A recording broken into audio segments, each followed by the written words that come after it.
everybody. So this session is about the time in between Pesach and Shavuot, which gets called reading the Omer. And this session is part of ProSon Center online, and we have other sessions. You can go to prosoncenter.org/online, and you can see other, or /Torah, you can see other sessions, including the one that was about Pesach, which this is sort of like a continuation of, but everything would be covered again, so this stands alone. The point of what we're teaching is we're taking Jewish ancestral teachings and expressing their deep nature connection. So it's Jewish wisdom and Torah, but focusing on the affinity between the wisdom and the natural cycles. Are you having trouble? Can everyone hear?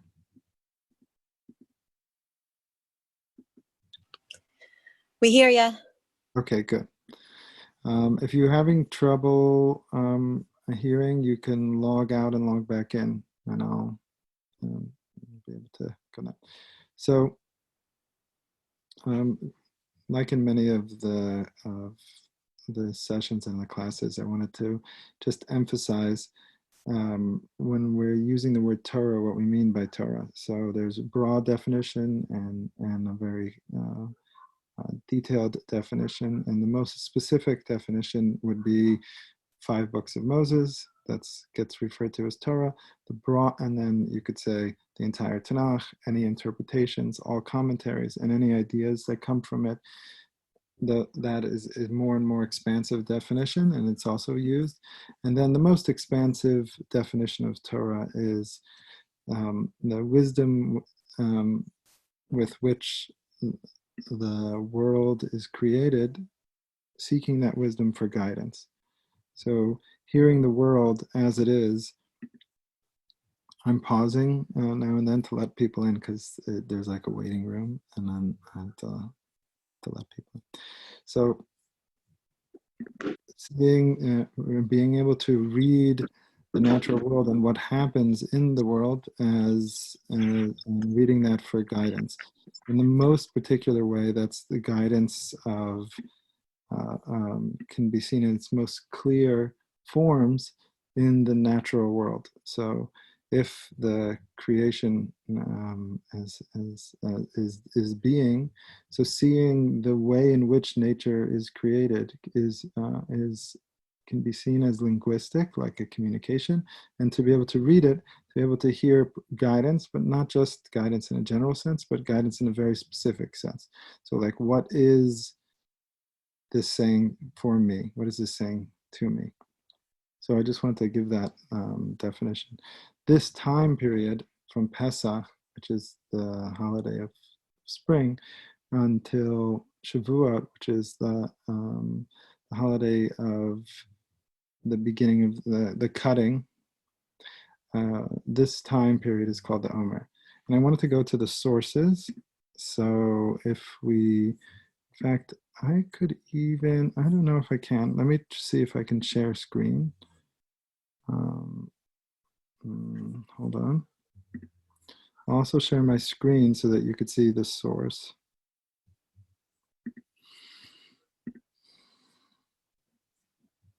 Yep, the kids to sleep, but I want you to sit here.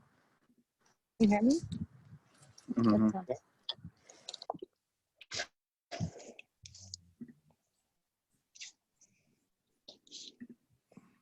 Wow, so many people. Okay. Let's see if I can do this. Hello, Scott.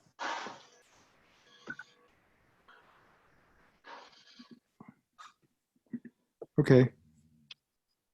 Can you see my screen?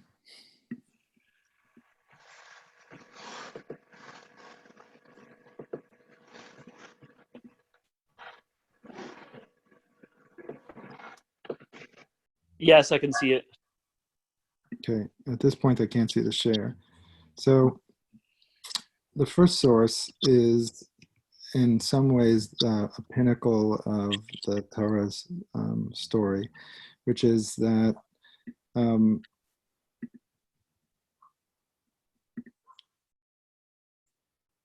the Torah starts off with maybe the height of the experience of the Creator sort of piercing history and coming into existence, as far as being able to like perception is that moment on Mount Sinai.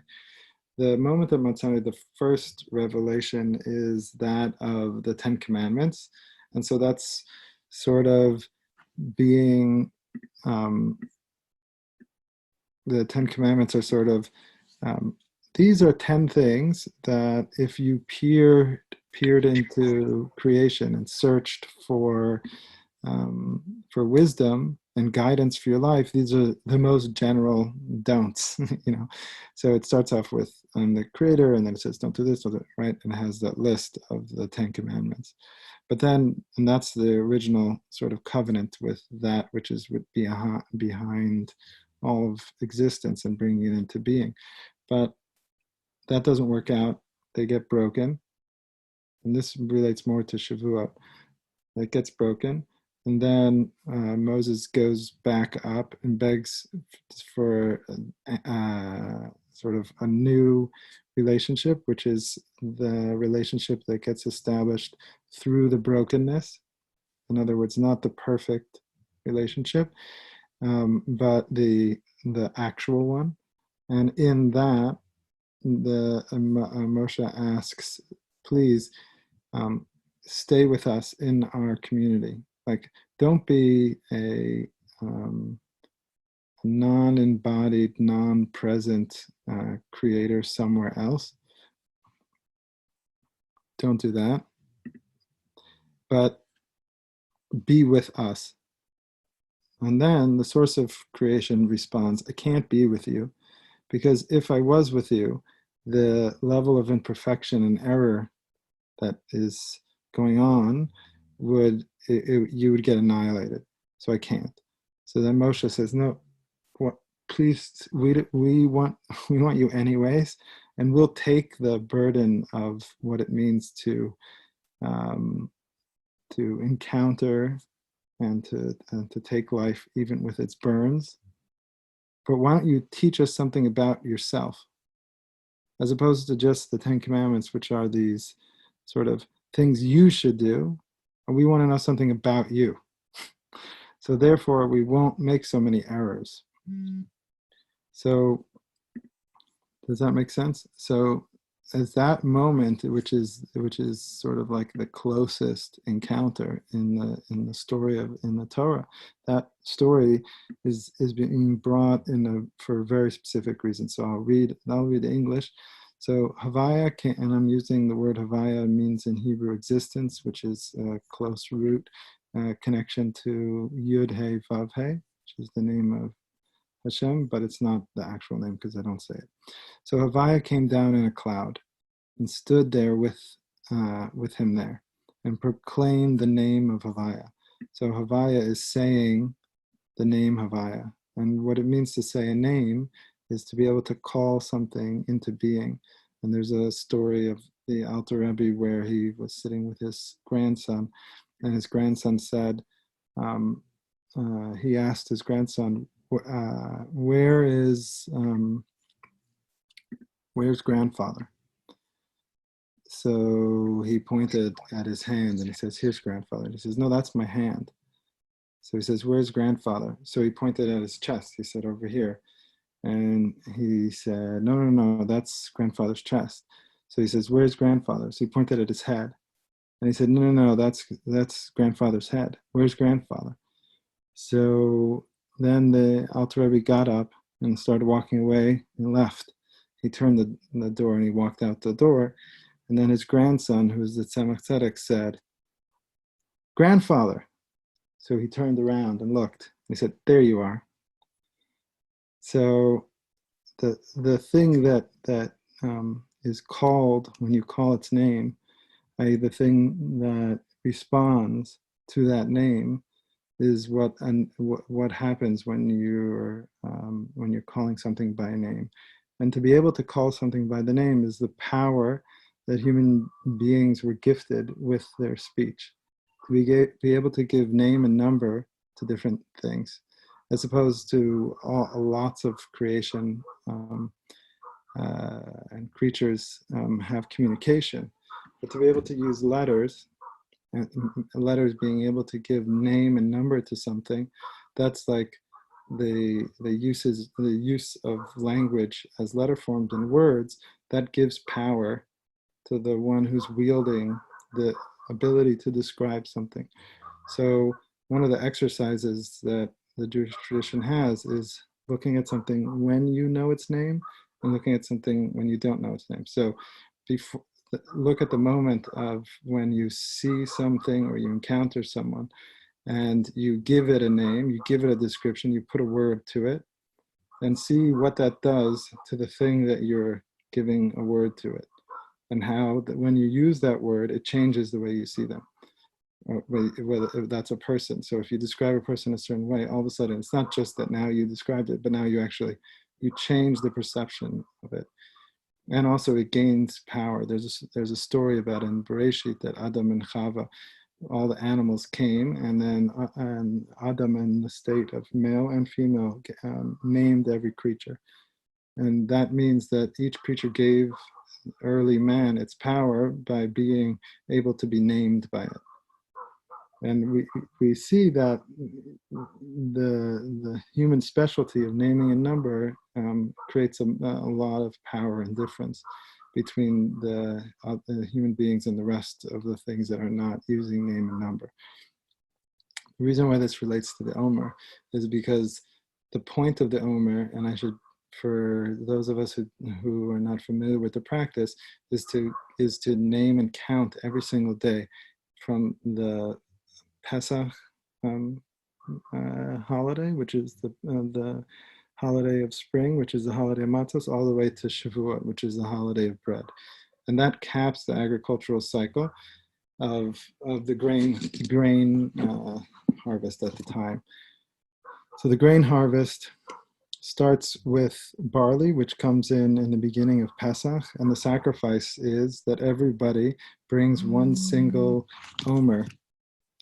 And Omer is a sheaf of barley. So that happens on the first day of Pesach. Sorry, the second day of Pesach. And that's when the beginning of the Omer starts. So all of us would bring, the entire people, like the entirety of the tribe, would bring a single sheaf of Omer, of barley, and that's the beginning of the process. After counting 7 weeks, which is 7 days, 7 times, which is 49, you get to the 50th, which is Shavuot, and you offer 2 loaves of bread and your first fruits. And then on the third holiday, which is Sukkot, you bring 4 arba minim. So you go 1, and then the second holiday you do 2 loaves of bread, and then on Sukkot you bring 4 arba minim. And the arba minim are 4 parts of the tree. So the agricultural cycle goes from Pesach to Sukkot, and with Shavuot in the middle. Shavuot in the middle is the dividing point between the end of the grain harvest and the beginning of the tree harvest, and Sukkot is the end of the tree harvest aside from olives, and you're bringing 4 of the trees. So you're doing 1 Omer, 2 loaves, and then 4 trees. So it's doubling, like the creative power. And that's the cycle of that part of the year. Is that like the golden ratio?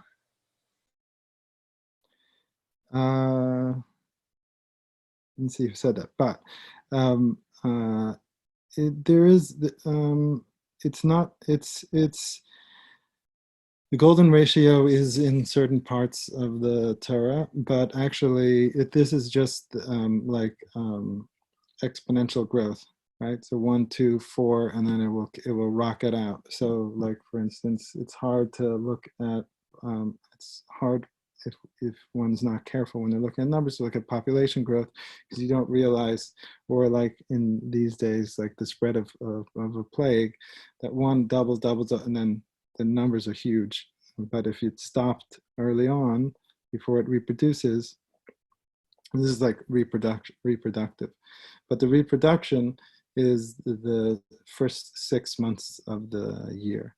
If anyone can ask any questions, I'm just sort of, oh, there we go. Just sort of starting. Okay, so let's see what we're up to. So I wanted to go to this moment in the Torah where we have, what is the guidance you get versus what is, let us know something about yourself. So Havaya actually says, I'll say my own name at this moment. It says, I'll say my own name. And so the Havaya, Hashem, comes and says Havaya, says his own name, like he's calling to himself, right? And when I'm using him, it's just because of lack of better language, because I don't want to say it. So Havaya passes before Moshe and says Havaya. He's calling to his own self, i.e., like I'm calling unto myself. And then it says, a God compassionate and gracious, slow to anger, abounding in kindness and faithfulness, extending kindness to the 1,000th generation, forgiving iniquity, transgression, and sin, and yet he does not remit all punishment, but visits iniquity on parents, upon children, and children's children for the 3rd and 4th generations. So there's this idea that why like a lot of things are not understandable, or what's going on when you look at your life in a single lifetime. So from like I exist in a timeline that starts when I was born and ends when I die. But this moment here is saying that you're not at all a timeline from when you're born until you die, but you exist on a train that has, and here it's saying thousands of generations, and the mistakes that you make are you're not punished for, and the existence of the world is a very loving and forgiving place, where when we make errors, the system of the way nature holds each being, it allows for a lot of mistakes. So near constant, a mistake and mistake and mistake and mistake, and where we get the graciousness and the benefit of existing in a world that has a huge buffer, like a pillow, that allows for a lot of forgiveness. But that forgiveness then gets extended over time, right? So as it builds up, oh, thank you. As it builds up, so therefore things are happening in one generation because of what happened 3 generations ago. And we're sort of cleaning up the mess of previous generations. And that might not be fair, but the reason why it is fair is because the mess that you make gets spread out over many generations. It is not instantly, there's a carrying capacity within the world to be able to take a certain amount of mistakes, but it gets spread out.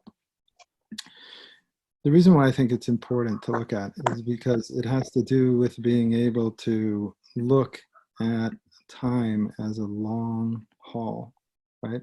Of this way of counting the years and counting the generations. And a lot of the Torah has to do with taking us away from what is called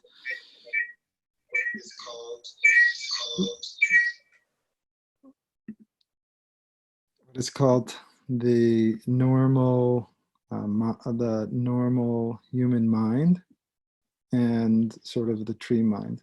So the tree mind is what is the Torah that is received on Har Sinai. The trees are living in a vast amount of time. So the way in which time is accounted for is over generations and generations.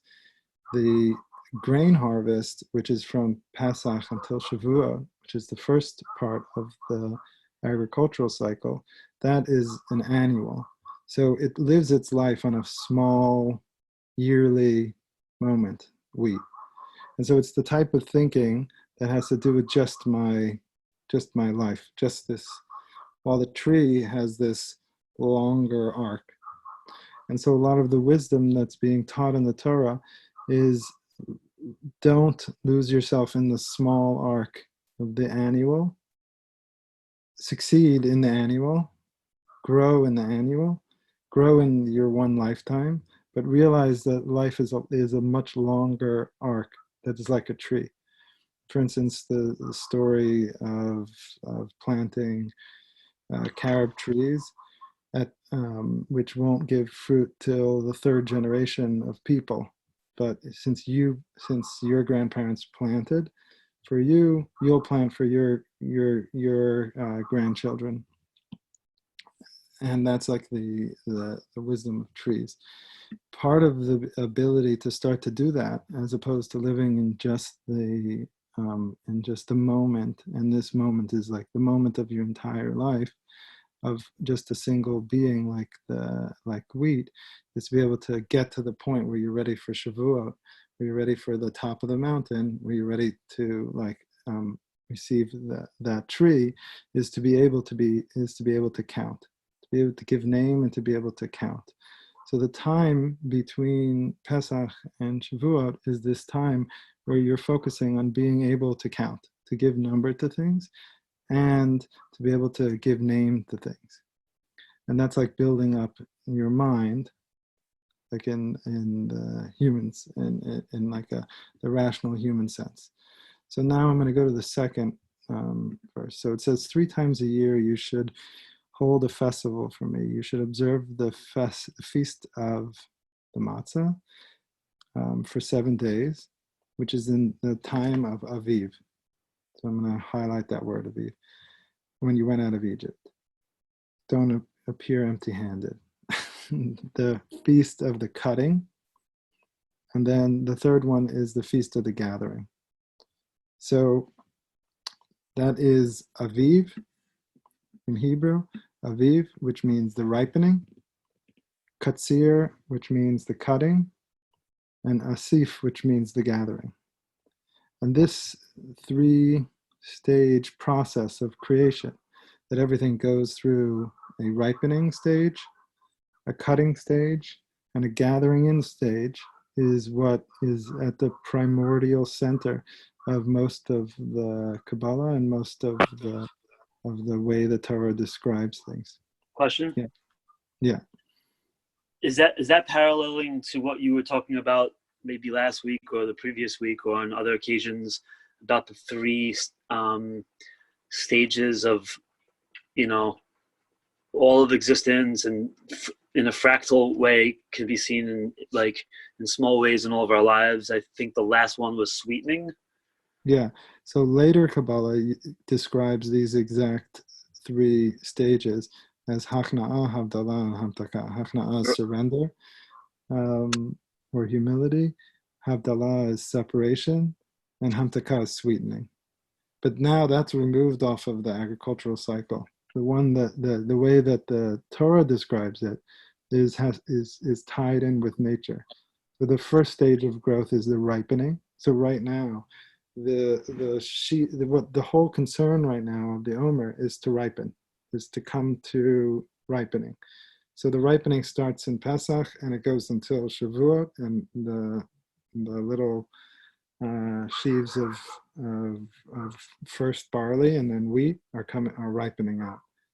The same thing with the lambs, is that the lambs right now are born and they're ripening as well.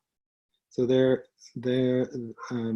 being fed with milk by their mother up until Shavuot, which is when they get weaned. It models it, exactly. And the same thing with our mind, right? So this time is like the ripening of your mind. So a person is also going through like a transitional state of growth, coming into the ripening stage. And Shavuot, which is called Katsir, which is the cutting stage, that's when you get defined. So the first stage of Pesach, which is just ripening, is you're trying to ripen. You don't know what you are. You just need to be the simplest, humblest, like a little lamb, or like maror, or like a little sprout, or like the Pesach bread, the matzah, like the humblest little bread. And now you're trying to ripen. You're trying to ripen into a loaf of bread. So Shavuot is when the sacrifice is the loaf of bread. You give the loaf of bread. Pesach is when you give the flat bread. The same thing with the Shavuot is about milk, because it's the end of the milking, but it's the end of the milking, meaning the end of the ripening. And the katsir means to cut, means to cut yourself off when you're weaned, or when you're giving definition to yourself. I am this and I'm not that. I am me and I'm not you. There's differences between us, and I define myself, and I know and I know who I am. So that happens at the top of the mountain. So if Pesach is like coming out of the sea, being born from the womb, then you go up the mountain. The top of the mountain is the highest like, cut and part of definition. You go from a single sheave of barley into 2 loaves of bread, split. And then you have the other symbol of the 2 luchos, the 2 tablets, split. And you have the cleft, where in that verse that I read, where Hashem is passing by, you have the cleft of the 2 rocks. So everything about Shavuos is the split into 2, i.e., I define myself. I'm not this. I split. The last stage is the Asif, which is Sukkot, which is the realization that I'm not separate. My definition of myself doesn't stay around. I'm not one unto myself, but it's the time of letting go of those definitions and returning back to a gathering. Everything is coming back. It's the end of the creative stage of the world. It's the end of the agricultural cycle of growth, and now it's the time of the year where things are falling apart, i.e. going back to one. They're going back to each other. And let me see if I can share my favorite little thing here. You can ask questions. I'm going to share the screen. Can you see it?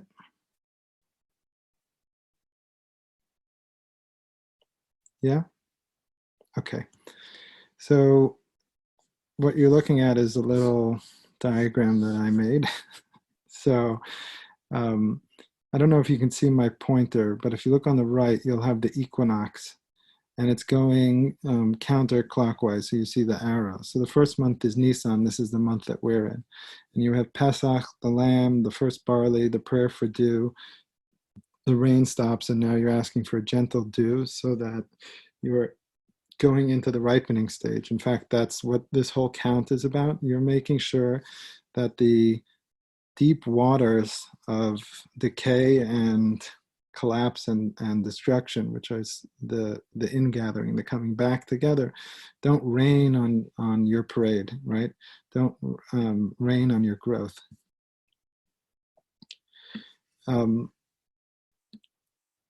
So if it rains during this time, during Pesach to Shavuot, then your grain gets moldy.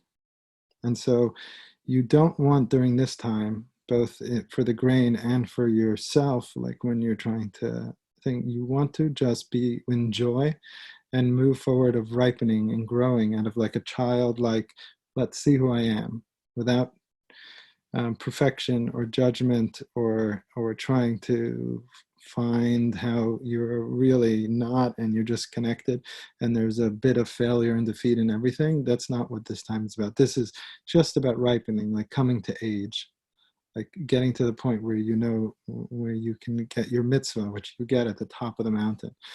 So this little egg here, I'm just going to go through it really quick, is the 6 days of creation. So in the first day, the outer egg, let me see, check this. um, the outer egg is the split between day and night. So the first day of creation, day one, is a split between day and night. The second day of creation is the split between sea and sky. And the third day is the split between earth and vegetation. So this is the story of in Genesis and Bereshit. So each one is nested inside of each other. So they're like splits of splits. And then the fourth day is the beings of the sea and the sky, which is the sun, the moon, and the stars. And they live in the first split. They're like the beings that are living in the first split. The fifth day is the birds and the fish. They live in the second day. And then the sixth day is the people and the animals, and they live in the third day. Does that make sense?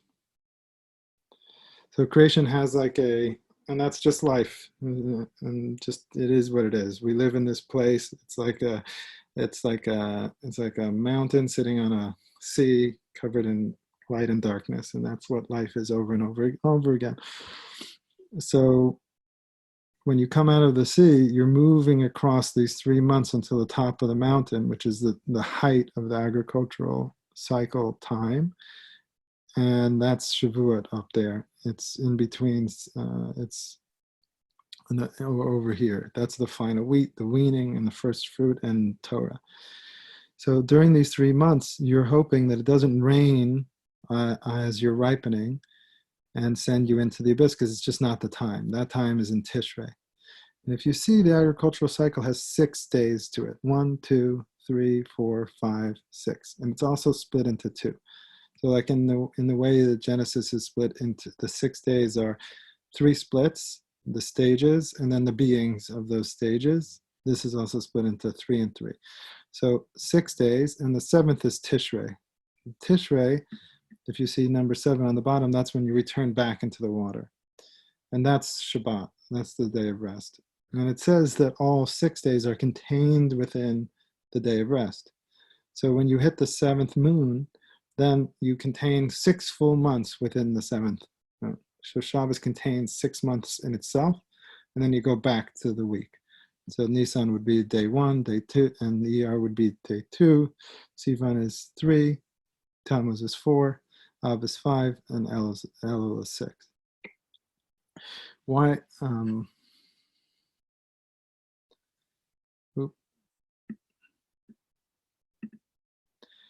Is there, let me see, any clarification? Let me stop the share.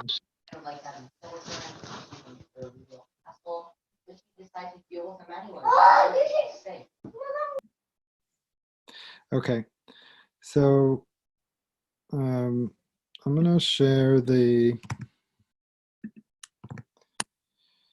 so these 3 months sort of are the 49 days that are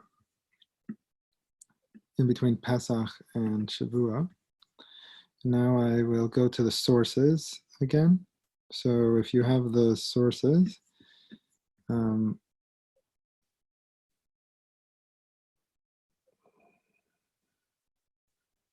so source number 3 is in Vayikra, and it says, on the day on which you bring the sheaf of elevation offering, that's the Omer, the day after the Shabbos, you should count off 7 weeks, and they must be complete. And you must count until the day after the 7th week, 50 days. Then you shall bring an offering of new grain to Hashem. You shall count off, and now I'm going to do source 4. You should count off 7 weeks. You should start to count the 7 weeks when the sickle is first put to the standing grain. So you have the standing grain, and they would even do it on Shabbat. You'd go out into the field. There was a whole ceremony where they would say, they go with the sickle, and they would say, is this a sickle? And they would say, and everyone would have to answer, it's a sickle. Is this grain? Yeah, is this it's grain? Is this the thing? What day is it? And everyone would sort of witness what was going on, and then they would cut one Omer offering, and then they would offer it all singular.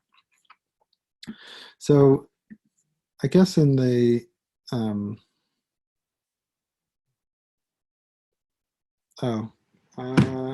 yeah, I don't know.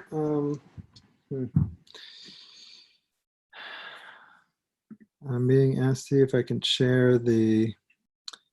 I'll share the screen again, and then I'll share that also.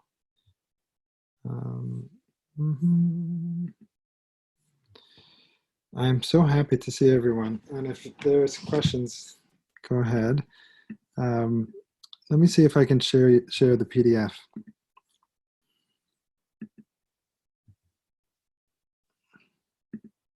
I don't know if they let that.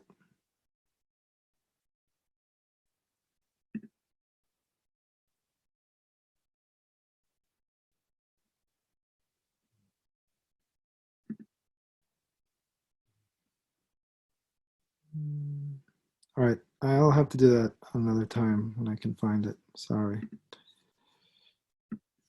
Unless it lets me do it.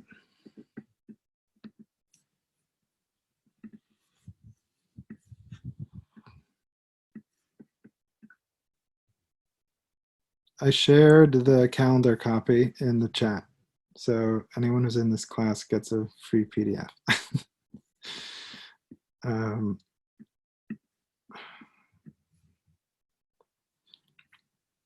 Okay.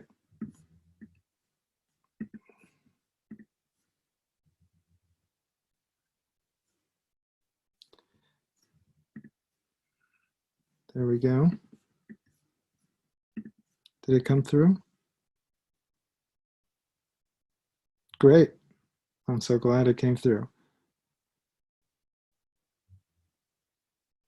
Yeah, to Kate, I just put it on as a PDF in the chat. So you go into the chat window, you can actually open it up, and you can look at it.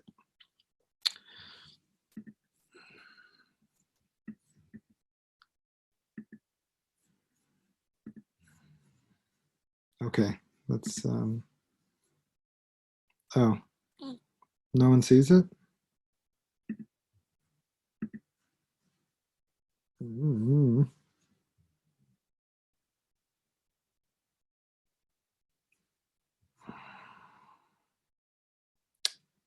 Okay, I'll post it after. Okay, so I just want to go back to the agricultural cycle. So you have the agricultural cycle. You have the. Let me share the screen again there so we could see it. Is that visible now?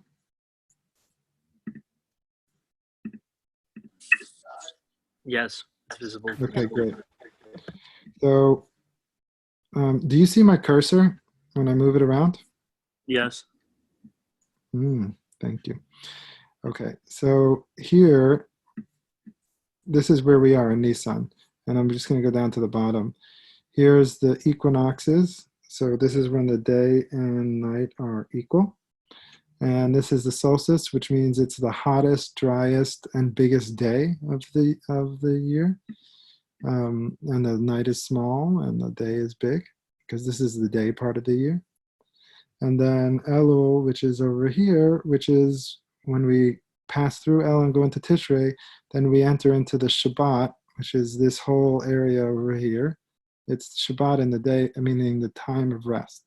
The other thing is about Shabbat is also the time of damage. So Scott is saying you have to download it first. So click the little download button, little blue button with an arrow going down, and then you could probably get the PDF. This Shabbat contains all 6 things, and basically what it is, it's whatever work was happening on during these 6 days are now disintegrating at this time. It's like going back into the water, going back into the dark part. This is again the equinox between Elul and Tishrei, because it's the time when the day and the night are equal. And then down here, which is Hanukkah, which is the time when we light candles, that is the darkest and deepest and wettest time of the year, at the very bottom of the year, like the the depth of the womb. So these 6 months are like the active and creative part of the year where all the produce and activity are happening, and this is and starts the Shabbat. And so you have 7 moons that were really 6 moons, just like you have 6 days of the week, and then Shabbat, which is just like it's like the anti day. It's the rest. It's the non-active part of the year. So in the same way, you have that in the months. So you have 6 active months, and then the gathering month.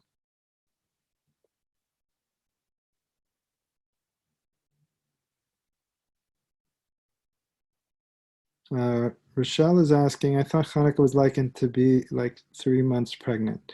So I actually love just moving around free form, so I'm going to address that. So Tishrei would be the beginning, and then these 3 months, and then 6 months, and Nisan would be like the 7th month of pregnancy, and that so there's like conception that happens from Elul into Tishrei, and then it goes down 3 months, and that's like where the fertilization is, and then all of a sudden the whatever being is deep inside of the womb starts to grow, and that's the mother is giving milk from it for the first 3 months. It's for these months it's like internal, so it's like through the umbilical cord, through the navel, and after that this part it's outside. So the earliest you can give birth, and in the ancient world a lot of times it happened that way, would be at the 7th month. A full term would be at the 9th month. So Sivan would be the 9th month. So like when you come to the full ripening, that would be 9 months. Does that make sense? So, okay, let's jump back. So you have Aviv, Katsir, and Asif, which is ripening, cutting, and Asif. And we're gonna try to not focus as much on the Katsir and Asif, and we're focusing on the ripening. So this is just like the same thing that started with Pesach, which is the spring, the newborn lambs, the flowers, the simple matzah is trying to transform into a being that no longer needs its mother's milk. It can be separated, being that becomes a bread, i.e. that it's puffed up, meaning it has height to it, it has definition. And that for a person on a spiritual level is done through the ability to count and to name things. So their mind gets developed so they can see things clearly, or be able to describe them. So in the sources, I'm going to jump to the final thing of the sources, which is 1 through 7. So it's the idea of going from slavery, which is Pesach, which is being completely bound so that you're only potential and you don't even exist, to be able to move into where you come into being. And that's the idea of this moment of going from slaves to Shavuot, which is when you finish the count of 49 days, to being shepherds. So there's 7 shepherds. So each one of the weeks correspond to a different shepherd. Now those same shepherds will then they were shepherds. Those same shepherds will show up in Sukkot. So they'll be the Ushpizin that show up in the gathering. So you have Aviv, Katsir, and Asif. In the gathering part, these 7 shepherds show up in the Sukkah, and we're not going to talk too much about that. But these 7 weeks, each one corresponds to a different one of the shepherds. And this is the sort of the deeper labeling of these 7 weeks. The outward labeling is like the description, which is in the Kabbalah, which is Chesed, Gevurah, Tiferet, Netzach, Hod, Yisod, and Malchut, which is love, strength, beauty, victory, acknowledgement, foundation, and kingship. That's describing these characters: Avram, Yitzhak, Yaakov, Moshe, Aaron, Yosef, and David. And I didn't put down, it's Avram and Sarah, Yitzhak and Rivka, Yaakov and Rachel and Leah. So each, they have a feminine counterpoint to them, but they can be described just as like a masculine and feminine person in one. So each one of these shepherds are inter-included within each other. So part of the counting of the Omer is that you count, the first week is the week of love, the second week is the week of strength, the third week is the week of beauty, meaning balance, the fourth week is the week of victory, meaning being able to push forward and succeed and actually get it done.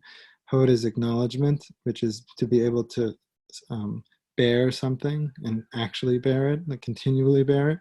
Yisod is foundation, which is like balance, but it's to put things into it, to put things into the world.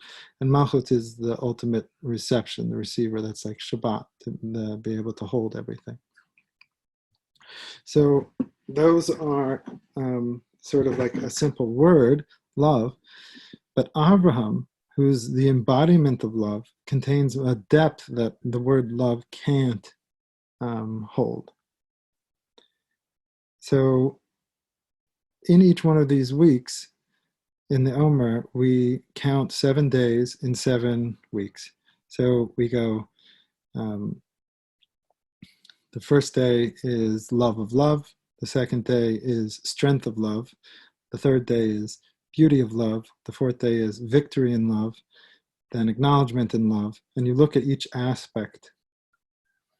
And each aspect of, like, just this most simple example that's always given is strength in love, which is that sometimes you need to be strong and actually strict and actually make boundaries in order to have love sustained, right? And then there's the opposite, not the opposite, but the counter to that, which is love in strength, which would be the next week. You would start off with love in strength, which is that sometimes in order to have strength, you have to have love, right? Or else you won't be able to have the strength. And so you contemplate each one of these inter-inclusions of one attribute in the other. And I don't want to go into it because there's so much material out there of going through the Omer and insights into each one of these. But I'm just describing the basic counting and the meditation that happens with each one of these days. But deeper than that, these 7 shepherds contain a depth to them.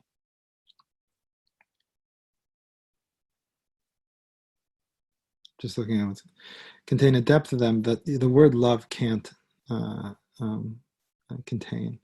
And that's actually the secret in the Torah of why we share these stories. There's Rashi has a question, why don't we just start off the Torah with the laws? Why have tribal stories? Like, what's the point of these? It's like babyish stories. Like, let's just go with let's just say things the way they are and go with the rules. Because the story contains so much depth of information, especially in the character. So once you get to understand the shepherd Abraham, and then understand and his like sort of going out there personality, and then you understand the restraint that Yitzhak has in the fact that he never leaves the country. He only digs the wells of his father. He's willing to sacrifice. He's like the most restrained. And then you say, what is the part of Yitzhak that is inside of Abraham? Right? So now Abraham is no longer like a superficial sort of caricature, but where do I find Isaac inside of Abraham? Where do I find Jacob inside of Abraham? Where do I see David inside? And you find each one of the characters. And that's why, because a story contains much more information than just a label.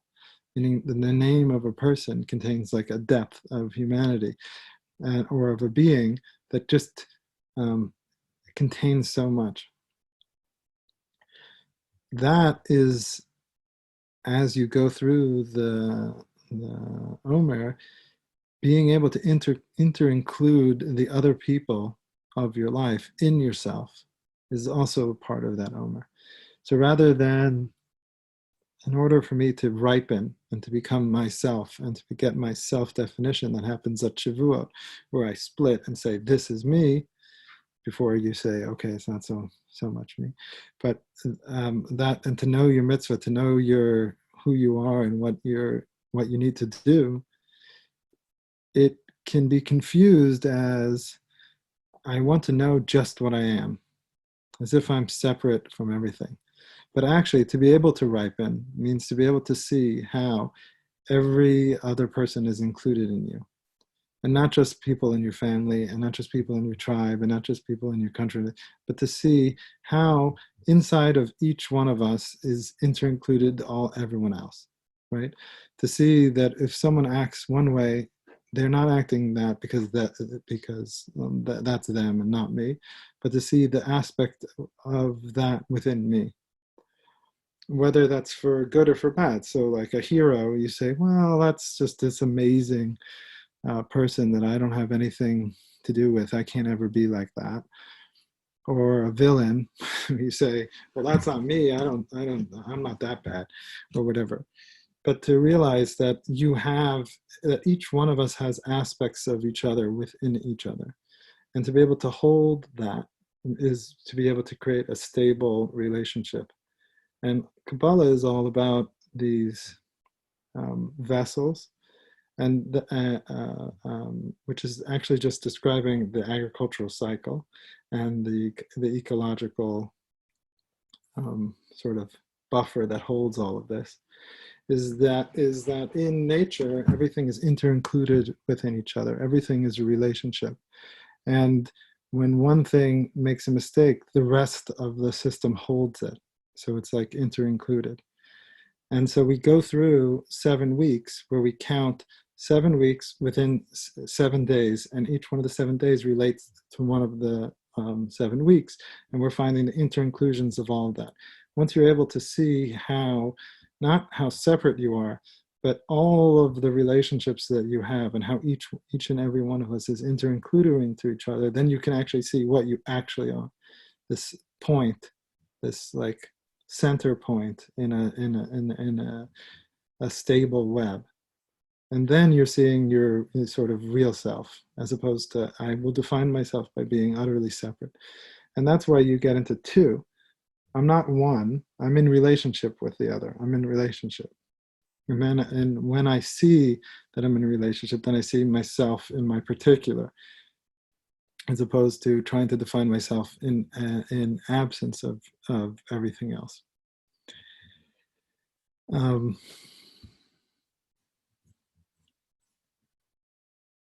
me see if there's anything came up for anyone.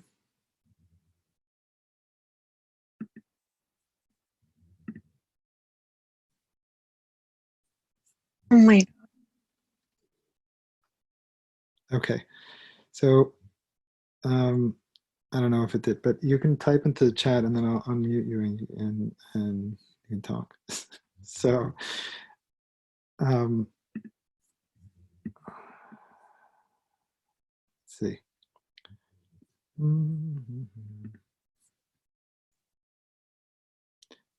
We could go into the Sphira, but basically,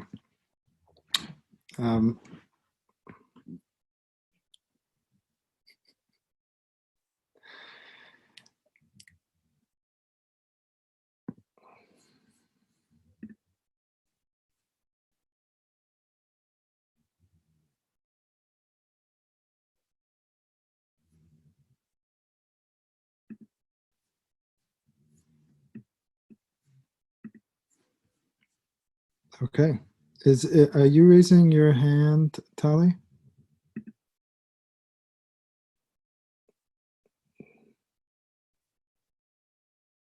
You're on mute now. What? I wasn't able to obtain the source sheets. When I went to the Sefaria, they said they went there. It was just estranged. it's been a struggle getting on and just other things. I mean, really. Yeah, but actually, I don't even know why I put the sources there anyways. It's Okay. just it's But we'd love to get that calendar. That's sure. yeah. So Jennifer says you spoke last week about telling one's own story. By the way, thank you so much for typing in. As an act of redemption or freedom, and this week's of declaring I am and speaking and defining myself. What exactly is redemption in relationship to freedom?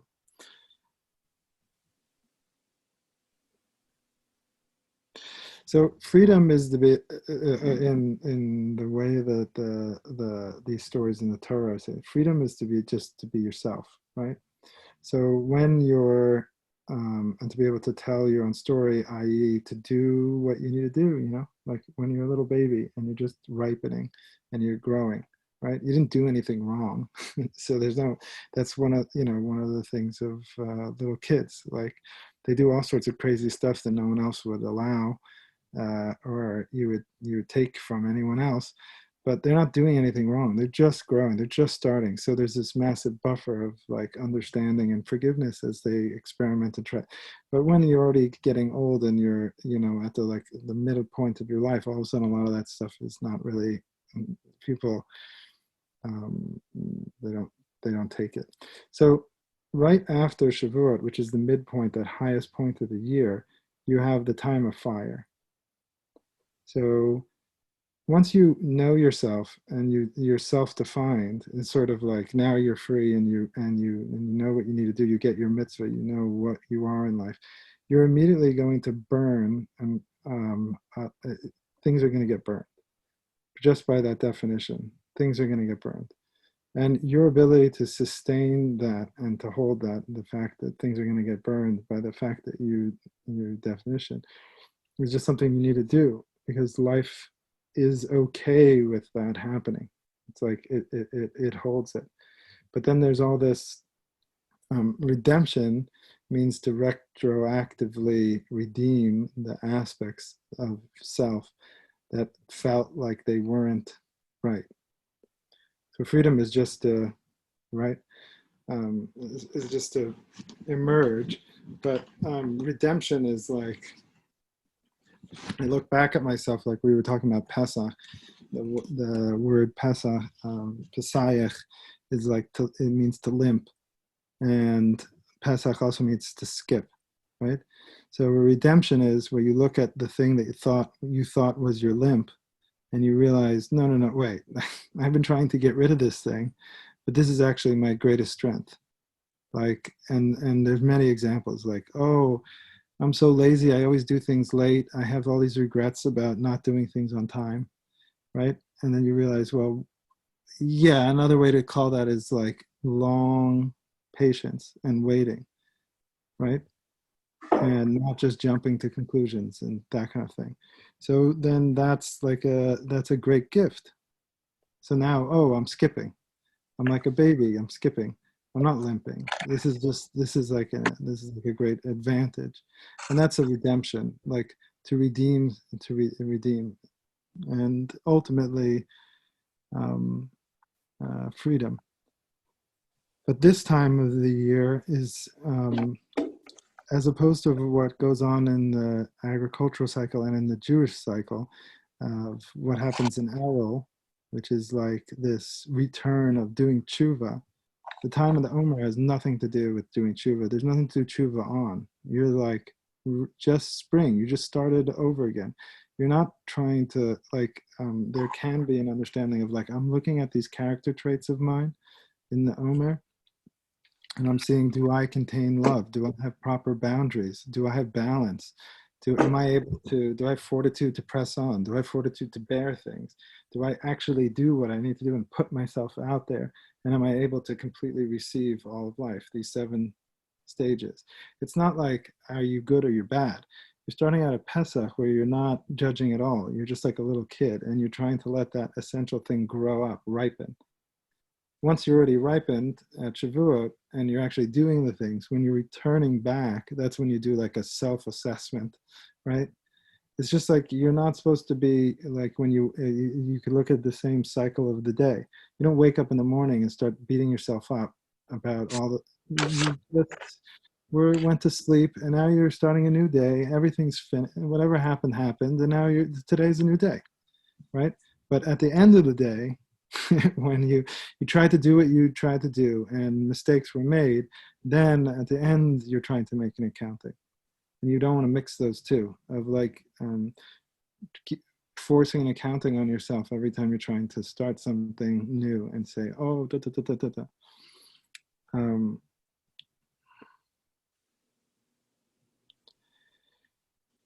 Rochelle has a great question about the mothers, but Aleph, Mem, and Shin, and I put it into the source, but I don't think I'm going to be able to cover it, but we can cover it at a different time. But that relates to Olam, Shana, and Nefesh. These three, all experiences are made up of world, calendar or change, and soul. So space, time, and relativity, or earth, year, and beings.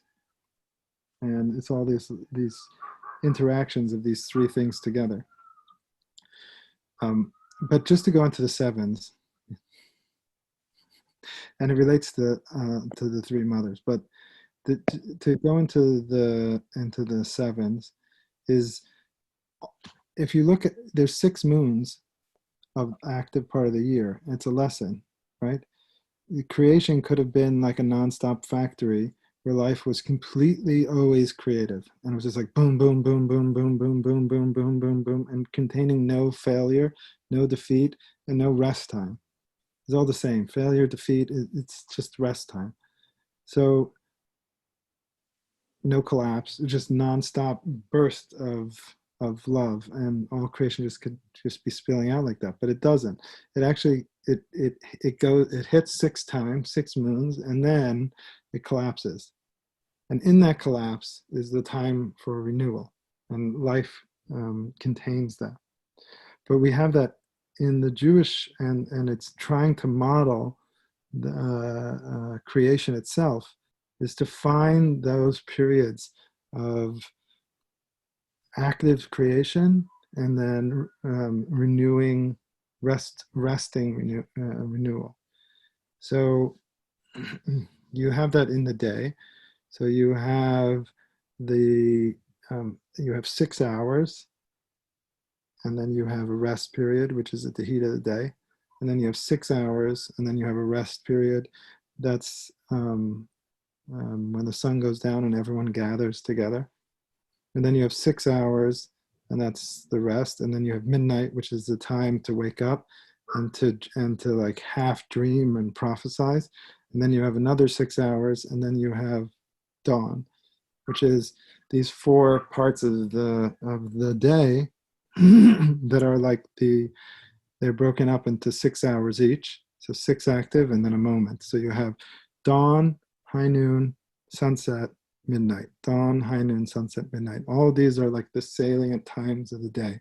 They're the times where if you watch a sunrise, you can't help but express back to whatever is creating this sunrise. And when you're in high noon, you just can't help but be like, the power of this sun, right? And out comes like a prayer. And the same thing with sundown. When sundown hits and you see the sunset, you can't help but it bubbles up, the emotions. The same thing with midnight. And at the height of the night, it's like this moment that comes out. Well, the same thing is with weeks. Every 7 weeks have their own set. So and that's why Shavuot, and that we keep talking about, is the Katsir. That's actually called weeks. It's the festival of weeks. And the Omer is counting 7 weeks. So every 7 weeks is like a little unit with its 6 and then it's rest, and 6 and then it's rest. There's actually, and I know it's pretty wild, but there's 7 sets of 49 in the year. So you have 7 49s, and then you have 2 holidays with 7 each. And then you do 2 break things, and then you get 365 days. And each one of these 49 cycles. But the one that we count for is the grain cycle, the 49 of the grain. So you have 7 days make a Shabbat, I mean a rest, meaning that there's a secret in creation, that there's everything contains 1/7 of defeat, right? So you have 6 is like the ideal, and the 7th is the rest. So everything contains its own self-defeat in it. And that is special, not negative, but it's holy. The fact that everything has a little flaw in it, everything has a little hole of where it then relies on the other thing, because life is inter-included. And that's like the Shabbat, where you get to rest because you're failing and other people will hold you up.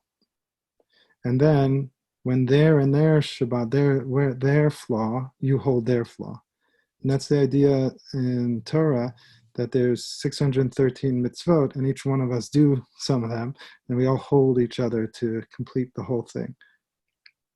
In those 7 weeks, the one is the rest.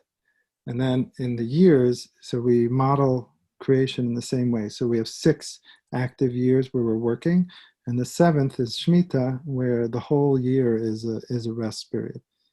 So we don't for Jews, we don't believe in land ownership. So you're to steal, it has to do with stealing somebody's objects. But land is not something that can be owned or it could be stolen. It's not property. So in the 7th year, everything gets released. The fences are down. There's no work on the land. Debts are forgiven. It's a release, just like Shabbat. And in the 7th, meaning the 7th Shemitah, that's called the Yovel, and everything returns to its tribal inheritance. It goes back to the tribe. The tribe divides up the land according to the way it needs to at that time, and it's a complete and utter collapse of society. So all debts are forgiven. Anyone who is obligated by any document to work for another person gets released. All the land gets redistributed, and it's like a restart. That's like the 7th. They're all sevens, including. I guess we're going to go back to that 13 attributes of mercy, where I'll go back to that source where it describes the Creator is saying its own name, and it says, Noter chesed le'alafim. It gives kindness to 2,000 years. So that's why in Kabbalah we count off these 2,000-year periods, and the kindness that you do. In other words, the kindness that Avram did lasted it goes for 2,000 years of benefit for one good thing that you do when you build. And when you make a mistake, it extends for 3 to 4 generations. And then it gets cleaned up. Like it balances itself. So there's an idea that like the Jewish calendar doesn't start with creation. Actually, Rosh Hashanah is the creation of man. So when the calendar starts off, it's actually starting off from like mankind. And that will last for 6,000 years, and then there'll be a Shabbat, like out of the realm of human, the human story. So that's I guess the last and final like Shabbat of Shabbats.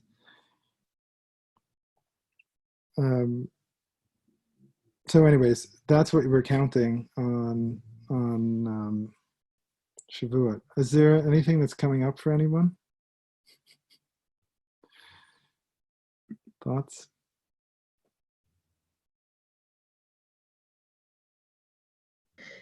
Is there a way in which like each year, is there a way in which each year of the like 2 Yovel is like each day of the Omer, that like is there any kind of association of like that one, like the year one is, chesed shebeh chesed year? Is there any kind of correlation in the count in that way? Yeah. So those in Kabbalah, those descriptions where it says love and then boundaries and then that's actually talking about the 6 days of creation. And the Sefirot themselves are actually planets in they're 7 planets. So you have Olam, Shana, and Nefesh, world, calendar, and beings. So the numbers that are related to that, worlds are always 4. There's always 4 worlds with a 5th one, which is the thing that unites all 4. In time, it's always the blessed number, sort of the special number, is always 7s in time. So you have, like we just did that whole crazy thing, 7 hours, 7 days, 7 weeks, 7 years, 7 Shemitas, 7 Yovel, 7. That's always in time, always the choice number is 7. And in beings, it's always 12. So it's 12 differentiated beings. The circle in the heaven is this track of the 12 moons, which is the months or the tribes. And there's 7 beings that run through this track: the sun, the moon, the sun, the moon, and the other visible planets. So the last one is called, which is Saturn, which is called Shabbatai in Hebrew, which is Shabbos. Basically, Shabbatai is the Shabbat one, and Saturn is the slowest one. And it's the time of like destruction. But it's not that it's destruction. If you use that time for a rest period, it's renewal. If you see it for what it is. So all the time that we're like so happy with Shabbat and how beautiful it is, it's really like the cessation of work. So it's the flip from, is it a limp or is it a skip, right? So if you think of Shabbat as a cursed day where nothing happens and it's a time of destruction, then it is. Or if you think of it as that's when the most creative day of all is, that time when I stop creating. Like that silence is the most protean and potential moment. So that directly corresponds to the Shemitah year. But the first year, when we're describing, is love. So let there be light is love, right? Chesed, love. Let there be light. The second is let there be boundaries, which is gevura. And anytime that you have an outpouring of love, the immediate response back, oh, that goes down. Okay. So at the core of this whole thing is ratzu v'shuv, is to go back and forth, go back and forth, go back and forth. It's this fluttering of the kruvim, the fluttering of the pair.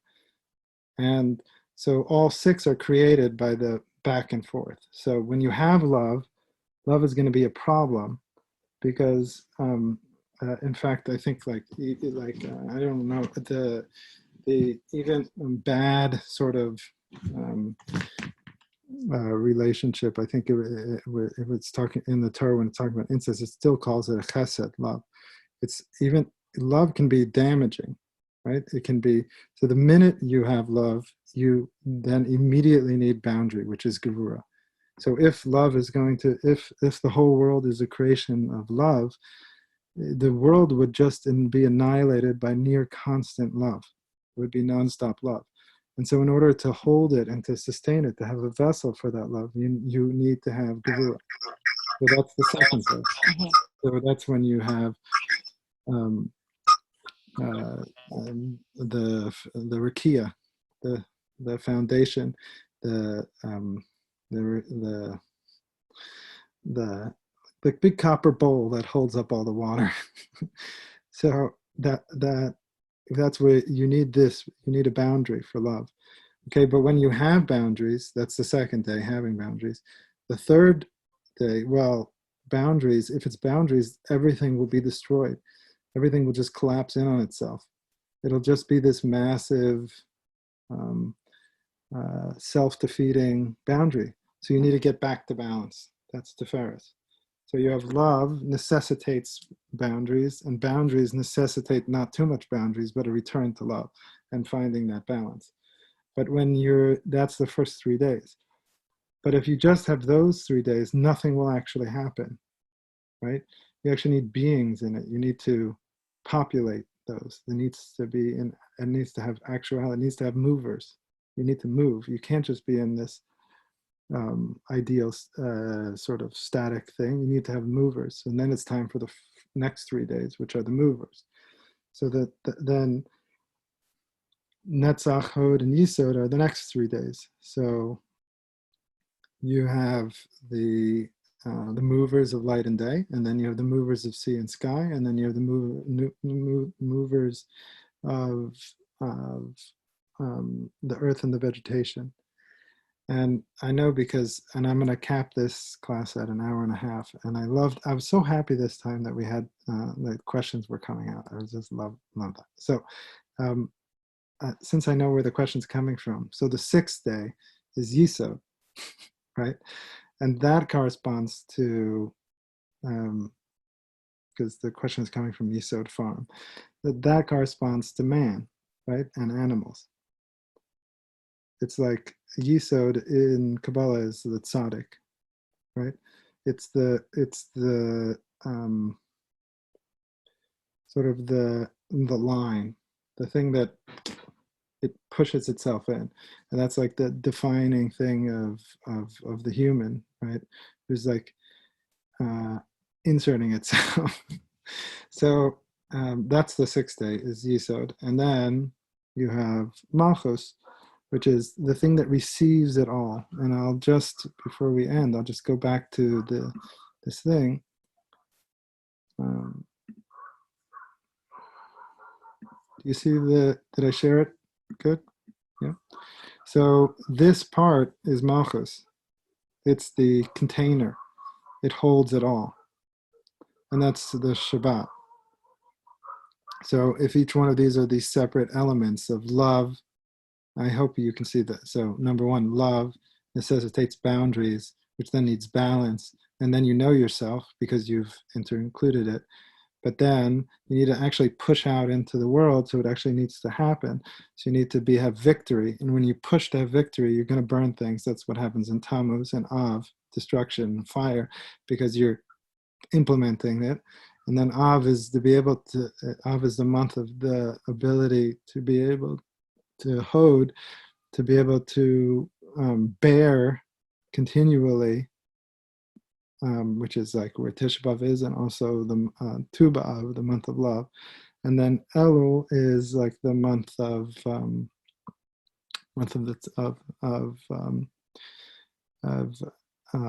6th day. And then Tishrei is Shabbat, and that's like Malchut. Malchut is called the container, the thing that holds it all. And there it's holding each one of these 6 days, and each one of these 6 months, they're holding its equivalent in rest. So the 6 months of active are now being held in its equivalent in rest. Does that make sense?